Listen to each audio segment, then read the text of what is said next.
complicada, rigorosa, tem piada porque nós vemos como somos. É aquela coisa das fotografias, diz, eu nunca fico bem nas fotografias. Nunca fico bem nas fotografias porque eu vejo-me, não é como sou. Eu vejo-me então. Então o título era Como os Outros me veem. E realmente as pessoas entravam e como esses suspeitos estavam praticamente desapercebidos, e a sala tinha uma penumbra grande, como se pode ver, quando se passava junto ao espelho, havia um sensor, abria uma luz, e a pessoa preparava porque é que estava iluminado, e parava-se em frente ao espelho, e depois ia descobrindo, ou fazia um gesto, e percebia que saía do outro lado. Mas que é isto? E foi interessante. Cá fora, não era a 90 graus, não era como os outros nos veem, é como nós nos vemos, portanto, que era um problema da cidade. O trabalho do Rui Furtado e a máquina de guerra, em que, através disto, com esses contrapesos, suporta o vento até 130 km, que era o que eles obrigaram. Isto sai para fora a estrutura, portanto, começam a aparecer estes braços. Agora há umas telenovelas, chega uma grua, não há licenças, para tudo, o consulado, não tens licenças.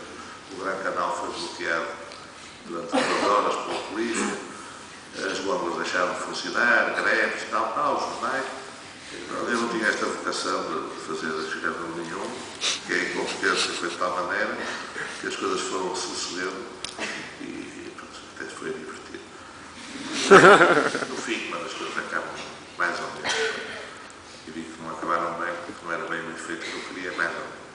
Entretanto, chegaram as plataformas, chegou a grua, a polícia desbloqueou tudo, começaram-se a levantar as placas,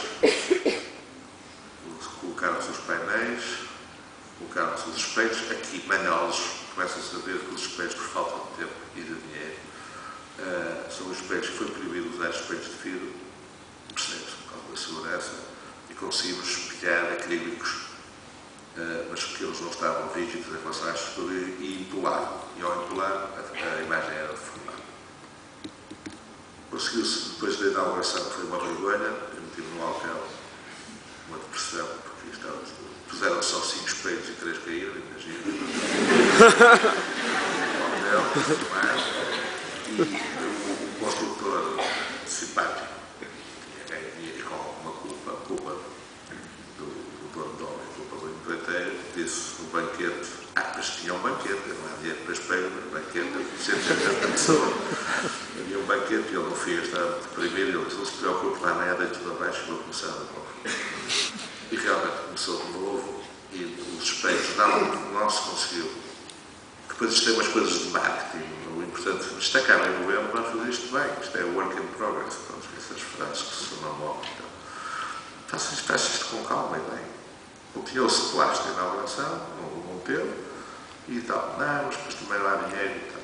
Isto devia ter sido colado com umas folhas de alumínio rígidas e aparafusado para não dar estas informações.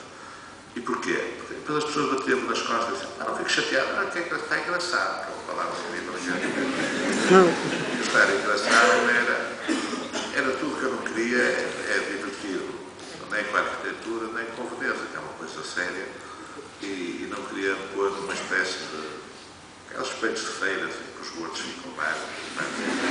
Portanto, esta deformação é mesmo o erro de Rigla. Bom, é claro que isto, à noite, dá um efeito, é um farol, portanto, vai-se no Gran Canal, tem certa luz que reflete tudo. Aparece, não aqui, que percebe perfeitamente com a outdoor, à medida que as pessoas se aproximam, passam tangentes,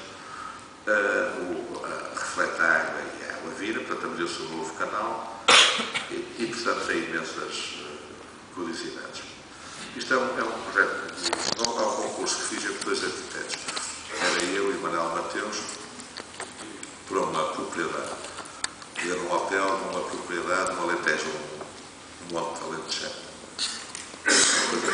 É das coisas mais bonitas que acho, penso que é Portugal. É um monte que tem à volta de 1000 hectares, em frente a Monsaraz. O sítio é bonito, as vistas são lindíssimas, a vegetação é lindíssima, e depois tem uma curiosidade que tem à volta de 100 aglomerados megalíticos, para além de minheiros, cromoleques, instalações do Richard lixar longo, tem coisas que não se percebem, mas percebe perfeitamente que são colocações artificiais feitas por pessoas. Estas pedras não se dispõem por elas desta maneira e os donos da propriedade são pessoas sensíveis, está na moda fazer coisas no Alentejo, mas eu penso que eles tiveram o rigor e a inteligência de não fazer mais não fizeram nenhum golfe, não puseram um prato de lentilhas, quer dizer, as casonas à volta para dar ao golfe e não sei o quê. E então, destes 100 aglomerados, propuseram o objetivo final, talvez seja fazer-se em casa, entregaram cada sítio destes, que foi classificado por arqueólogos, por paisagistas, por Paulo da Silva, e para já começam com 2 ou 3 arquitetos a fazer experiências para cada casa.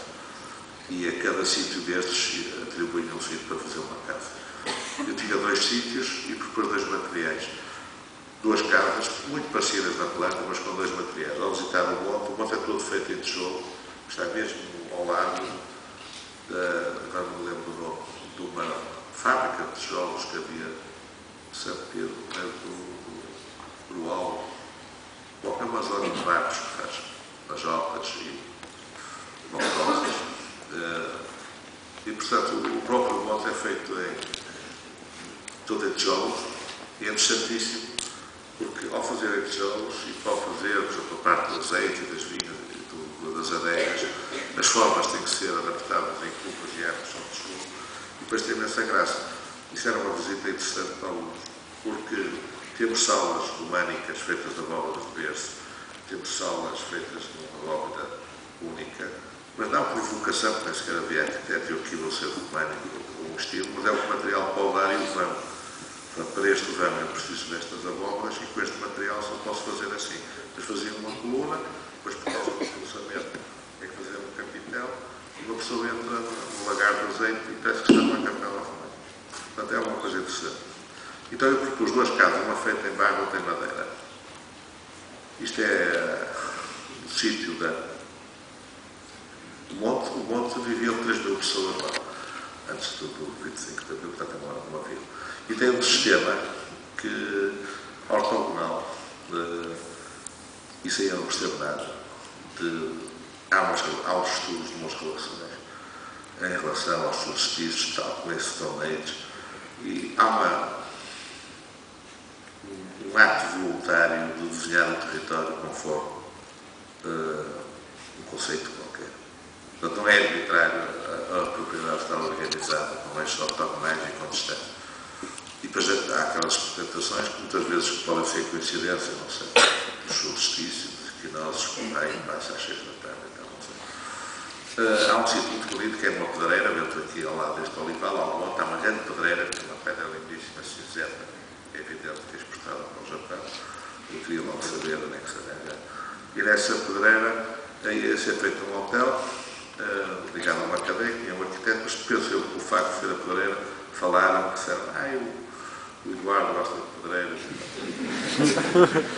Bom, estes são os 2 sítios, os 2 lotes, o lote 8 e o lote 7, em que o lote 7 tinha um conjunto de florados de pedra mais altos e propus uma casa de madeira, explico porquê, e no lote 8, em que tinha uma pendente de umas curvas de nível a subir, e enfiei a casa até à cota 0 do terreno.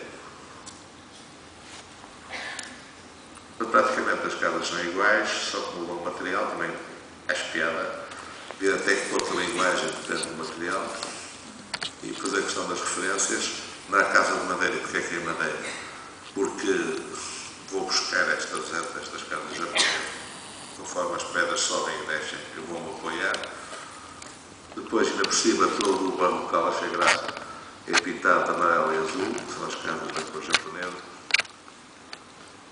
E, portanto, é propriamente a planta. Isto tudo tem um pátio a meio.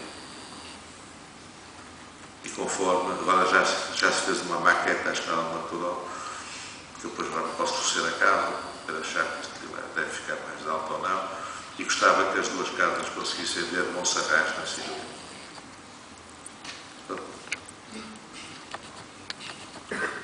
A outra casa é feita com abóbora,